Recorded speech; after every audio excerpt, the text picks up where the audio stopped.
If you've ever wanted to use a twin needle or double needle in a sewing machine, I'm going to show you a couple tricks on the Singer Simple 3337 that can help you do just that. So where do we use a twin needle in the first place? We can use it for simulating that double row of stitching at the bottom of, say, a hem. That is usually called a cover stitch, but the 2 rows of stitching and the zigzag of the bobbin on the sewing machine will simulate it nicely. Now, twin needles do come in different widths. So depending on how wide you want the stitches, you will purchase a needle that is the width you want.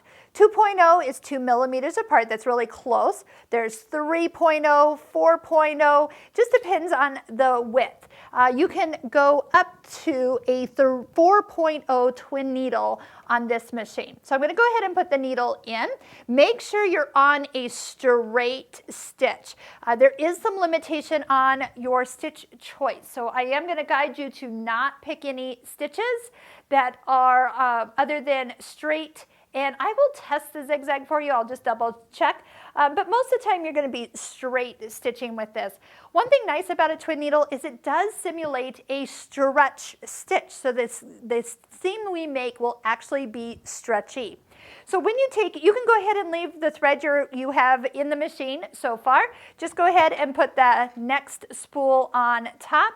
Make sure that you get it nice and deep in those tension discs like we've been talking about. Give it a little floss.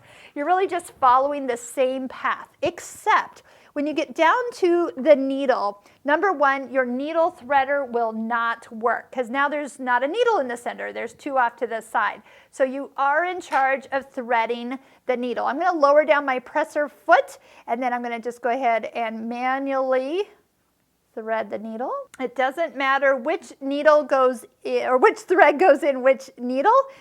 Just go ahead and pick one. All right. So I actually have 2 different colors, so you'll get to see how this looks. I do recommend that you hand turn a few stitches so you can just hear that the machine is properly threaded right. You'll hear if it's not correct or pulls or anything. But really, once you have tested it, you're going to be able to stitch all the way down. So just a straight stitch. All right.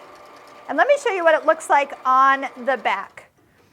So same thing, just bring that take-up lever to the highest position, pull it out, and, oh yeah, because we have 2 different colors. How fun is that?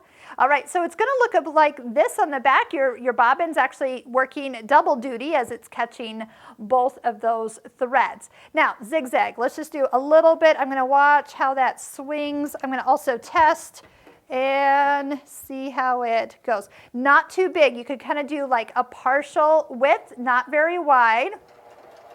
And you can get a little bit of a zigzag. But because we can't control the stitch width of any of these other stitches, I would stick to just a straight stitch and a zigzag for your decorative work. Look at that. How fun is that? So I hope you'll give it a try. You can also do pin tucks with a twin needle, just a pin tuck foot, and that's usually done on a single, very lightweight fabric, and that's how you get those little ridges, if you've ever seen that. And you make multiple ridges side by side, nice and parallel, and it will give you a wonderful textured opportunity. And all it is a straight stitch and a twin needle.